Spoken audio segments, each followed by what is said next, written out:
अच्छा, ये सामर्थ्य कहाँ से आई? ए भैया भरतपुर वाले हो, ये सामर्थ्य पिता में भीष्म में कहाँ से आई वो मैं बताना चाहता हूं। पिता में भीष्म ने अपने बाप की सेवा के लिए अपने जीवन के सुखों को बलिदान कर दिया था। सबके कथा याद न हो तो मैं दोहरा दूं। जब पिताजी का दूसरा विवाह सत्यवती के साथ में होना था तो उसमें उसने शर्त रखी थी, शांतनु का जो विवाह होना था उस सत्यवती के पिताजी ने ये शर्त रखी थी, क्या कि मेरे बेटी के जो बच्चे हैं वो राजगद्दी पर बैठें तो मैं ब्याह करूं, और नहीं ऐसी मारी मारी डोलेंगे, मैं ब्याह क्यों करूं। और तुम्हारा जो बड़ा बेटा है पितामह भीष्म, वो तो जो है बहुत यशस्वी है, तपस्वी है, गंगा का बेटा है, उसके सामने मेरी बेटी के बच्चों को कौन गिनेगा। ये बात जो है पितामह भीष्म को पता लगी कि मेरे पिता के सुख में मैं बाधा हूं, तो उन्होंने उसी समय भीष्म प्रतिज्ञा की कि मैं आजीवन गद्दी पर नहीं बैठूंगा, पहली प्रतिज्ञा। और दूसरी, यदि मेरे बेटे होंगे तो हो सकता है कोई हस्तक्षेप कर दें गद्दी में, इसलिए मैं आजीवन शादी ही नहीं करूंगा, अखंड ब्रह्मचारी रहूंगा।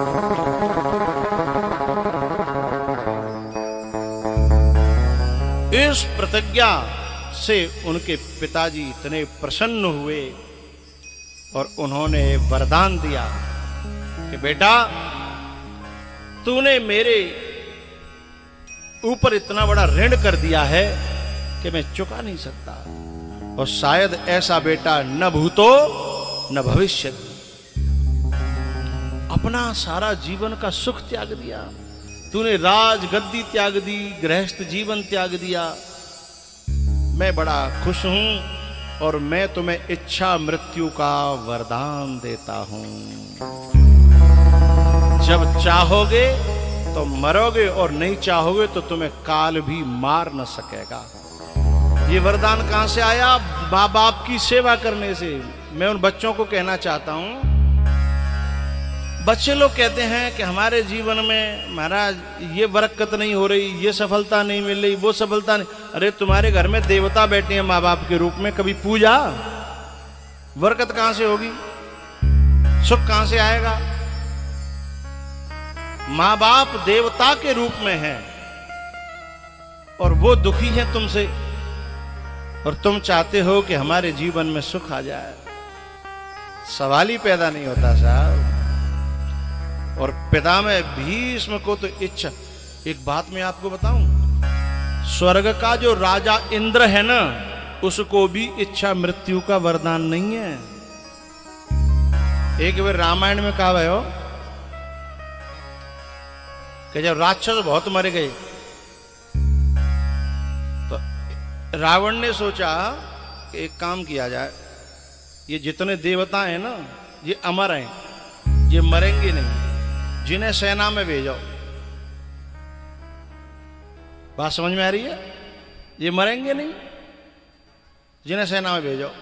अब सेना में ये भेज दे देवता, अब देवता रो मत जाए। किसी ने पूछा देवताओं से, तुम तो अमर हो रहे, तुम काय को रो रहे हो, तुम्हें काय को डर है? बोले मौत को डर ना, बोले तो बोले पिटी हुए को डर है।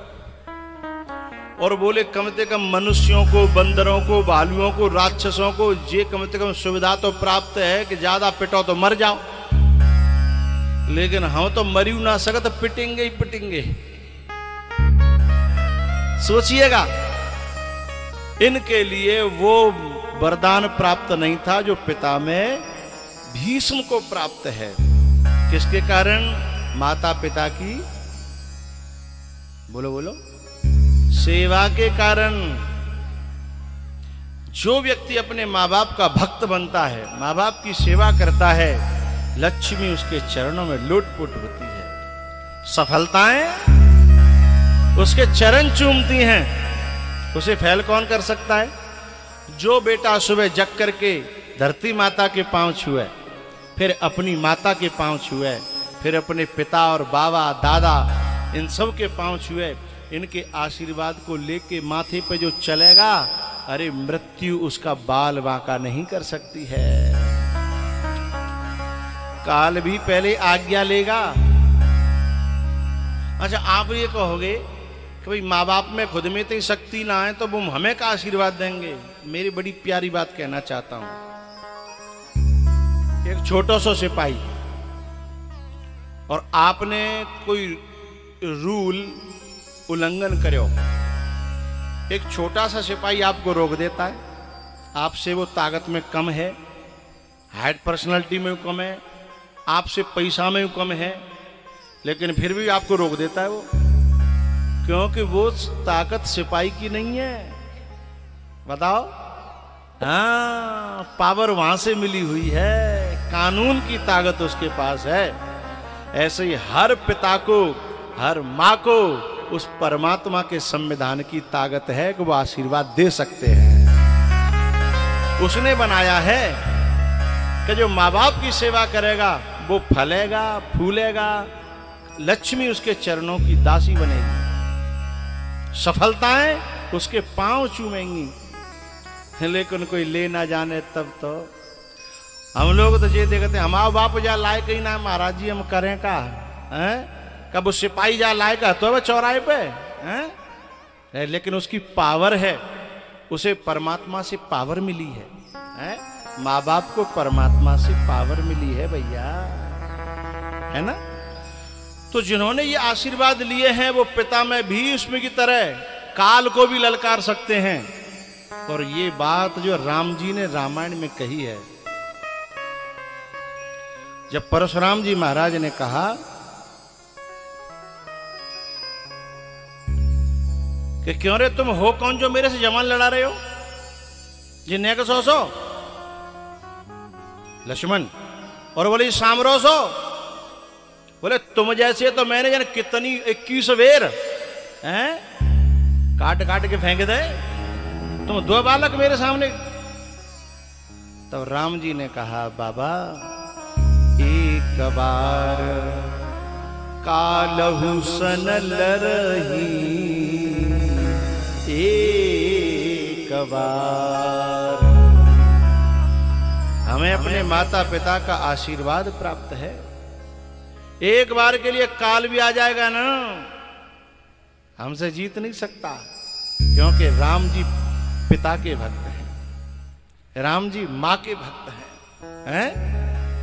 तो जो माता पिता का भक्त है वही ये चैलेंज कर सकता है कि एक बार कालहु सन लरही, एक बार कालहु सन।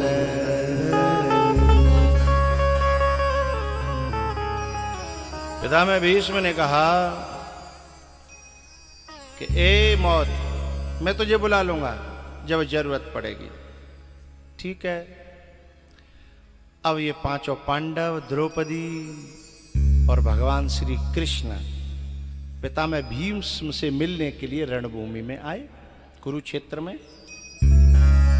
चारों तरफ खबर फैल गई कि कृष्ण भगवान पांडवों के साथ पितामह भीष्म से मिलने आ रहे हैं। भक्त और भगवान मिलेंगे तो देखेंगे कैसे वार्तालाप होती है, हैं? देखेंगे कैसे दोनों का मिलन होता है। ऋषि मुनि भी संत महात्माओं का बड़ा जमघट लगा। उसके बाद 5 पांडवों ने जब प्रणाम किया तो अर्जुन से पितामह भीष्म ने पूछा, क्यों बेटा तेरे रथ को हांकवी बारो ना आयो का? बोले आए हैं बाबा, आपके थोड़े पीछे हैं। भीष्म ने कहा सही जगह खड़े हैं, क्योंकि इन आंखों में इतनी पवित्रता नहीं रह गई है कि ये उनका दर्शन कर सकें, क्योंकि इन आंखों ने वो देखा है जो एक अच्छे महापुरुष को नहीं देखना चाहिए। तब तक भगवान सामने आ गए, बोले बाबा ऐसी बात नहीं है, आप जैसा महात्मा, आप जैसा साधु, आप जैसा व्रतधारी, आप जैसा सत्यवादी इस धरती पर कभी कभी कोई पैदा होता है, इसलिए मैं आपके दर्शन करने आया हूं। पितामह भीष्म की आंखें भर आईं कि आपने मेरे को दर्शन दे करके कृतार्थ कर दिया गोविंद। मेरे तो हाथ भी नहीं उठा सकता आपको प्रणाम करने के लिए, मेरा मन से प्रणाम स्वीकार करो।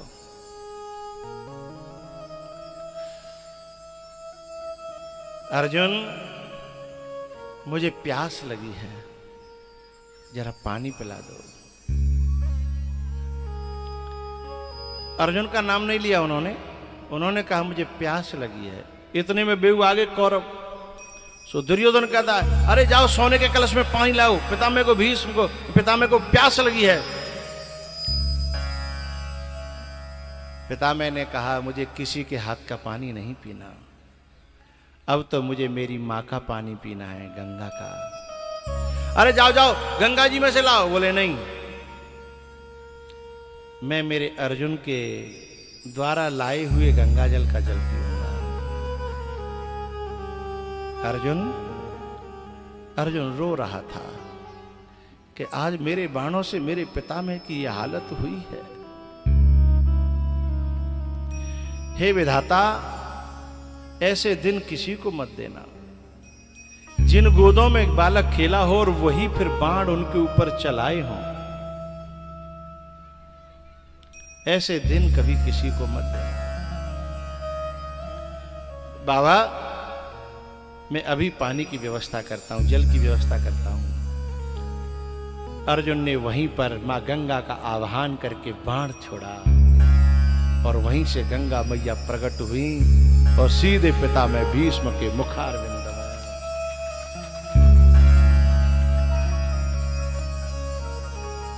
नाम पड़ा वाण गंगा, नाम पड़ा वाण गंगा।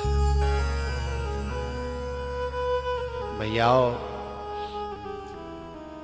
पितामह भीष्म ने भगवान के चरणों में प्रार्थना करी कि हे गोविंद, मेरी एक बेटी है कुंवारी, मेरी प्रार्थना है उसका हाथ आपके हाथों में देना चाहता हूं। भीम ने कहा मोटी बुद्धि को तो वो आंख तरे रन लगे कि जिनकी बेटी कहां से आ गई। अर्जुन ने थोड़ी सी आंख निकाल के कहा कि तुम्हें समझ में नहीं आता तो थोड़ा इंतजार तो किया करो, बड़ों की बातें बड़ी हेर फेर की होती हैं, उन्हें समझना हर एक के बस की बात नहीं है? तब भगवान ने कहा ये बुद्धि, पितामह ने कहा ये मेरी बुद्धि है ना, यही मेरी बेटी है। और ये बुद्धि जो मेरी बिल्कुल पवित्र है। बुद्धि को दूषित करती हैं तीन ऐषणा है, सुत वित्त लोक ईशना तीनी, केह कर मत इन कृतन मलिनी। उपनिषदों में कहा है पुत्रैषणायाश्च वित्तैषणायाश्च लोकैषणायाश्च व्युत्थाय, इनसे ऊपर उठ करके अथ भिक्षाचर्यम चरंती ते ब्राह्मणा वेदानुवचनेन विविदशन्ति। इन तीनों ऐषणाओं से बुद्धि अपवित्र हो जाती है, लोकैषणा, पुत्रैषणा और वित्तैषणा। इनसे जो है पितामह भीष्म कहते हैं कि मेरी बुद्धि में कोई दाग नहीं लगा है। इति मतिरूप कल्पिता वितृष्णा भगवति शाश्वत पुंगवे विभुम्नि स्वसुखमुपगते क्वचिद् हर तुम स्वसुख मुपगते क्वचिद विहर्तुं प्रकृति मुपेयुषि यद् भव प्रवाह।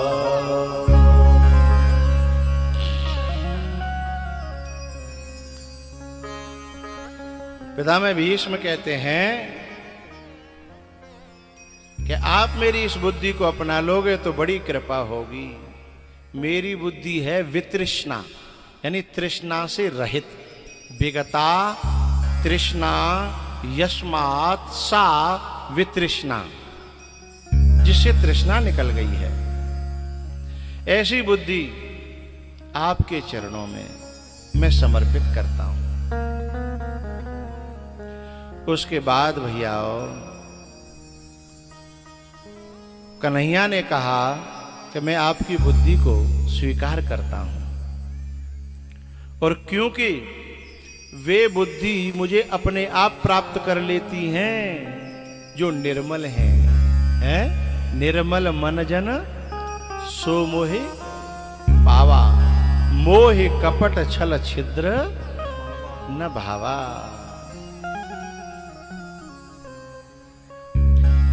होए बुद्धि जो परम सयानी, तिन तन चितवन अनहित जानी।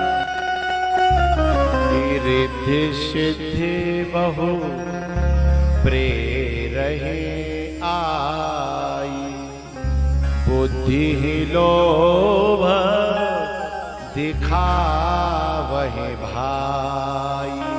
पर बुद्धि होई जो परम सयानी, तिन्ह तन चितवन अनहित जानी।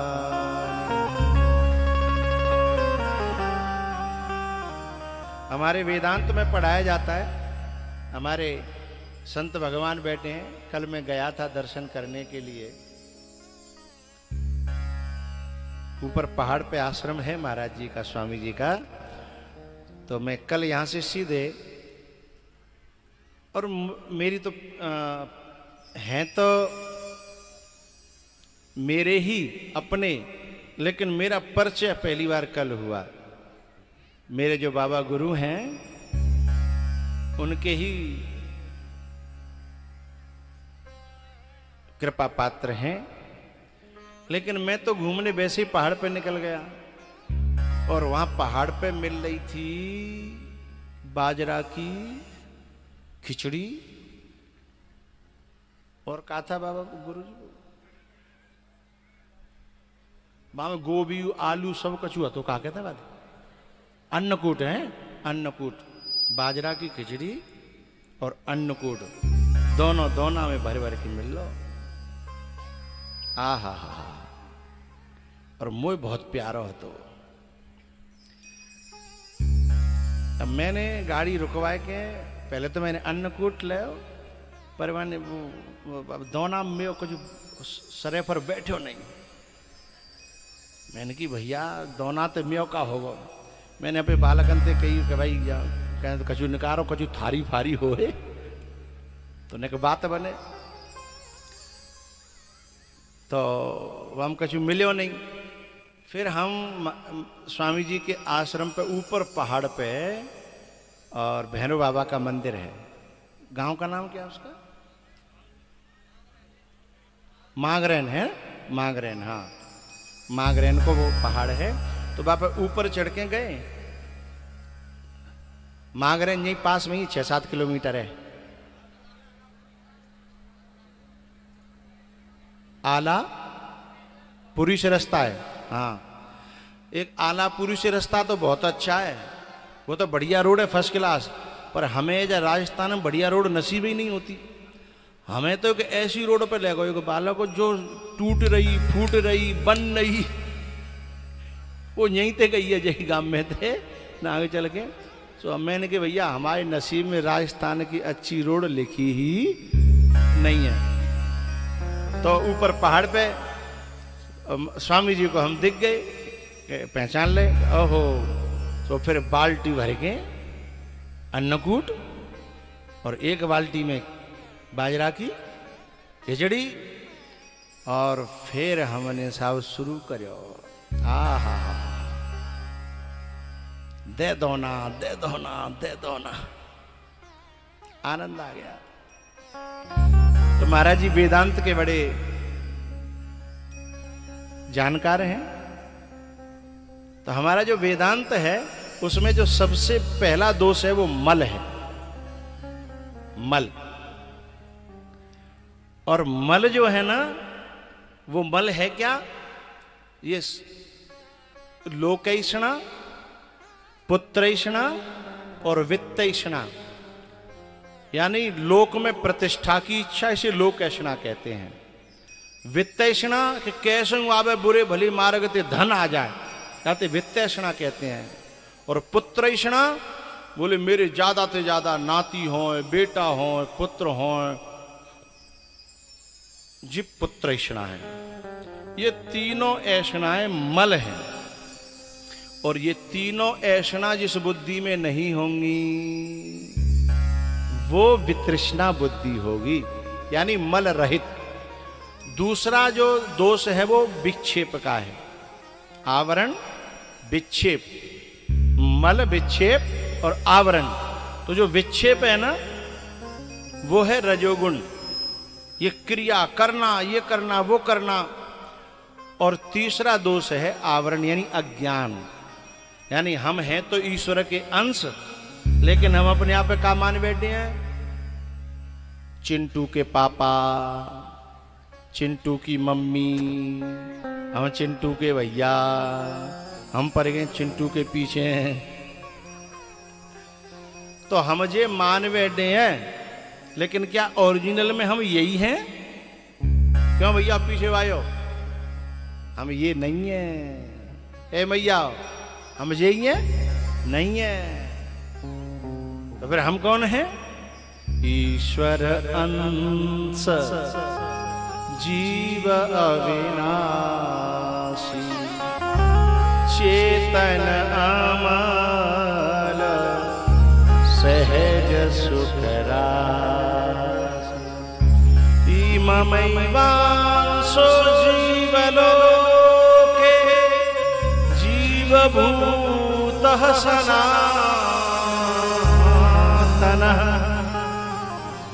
भगवान स्वयं कहते हैं ममैवांसो, ये सब मेरे अंश हैं और मैं इनका पिता हूं। लेकिन हमने यहां दुनिया में आए कि जन कितने संबंध जोड़ ले, वो नकली। नकली कैसे? यदि कोई आदमी बिजली पकड़ ले, बिजली, और वो बिजली पकड़ ले और वो कहां पे रहो और मोहम्मद आवाज नहीं निकल रही हो और सवरने मालूम पर जाके बिजली नहीं पकड़ लो, दूर ते ही तमाशो देखेंगे। ये जानते हैं कि यदि हमने छुड़ायो तो संग में हाँ या ना बोलो है। लेकिन कोई जा प्रैक्टिकल करियो मत घर जाएंगे। हाँ, कोई कह के साहब भी बता रहे थे ना, करियो करायो है। हाँ, कोई हाथ लगा भैया नहीं है, दूर तो ही देखेंगे, दे तेरे की करेंगे। तो ये सारे संबंध नकली हैं, असली तो केवल परमात्मा का संबंध है, ईश्वर का संबंध है। वैसे हम रोज बोलते हैं पर समझ नहीं पाते, क्योंकि बिना गुरु के सानिध्य की ये बात समझ में नहीं आती। बोलते तो रोज हैं, त्वमेव माता बोलो च पिता, त्वमेव माता, आगे बोलो,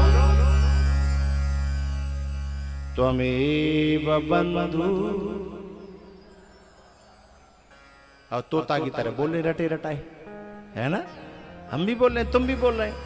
लेकिन त्वमेव माता च पिता त्वमेव, ये बात जब समझ में आएगी तो फिर ये माता पिता रहेंगे नहीं, जिनमें हम रह नहीं पाएंगे, फिर ये दुनिया अच्छी नहीं लगेगी।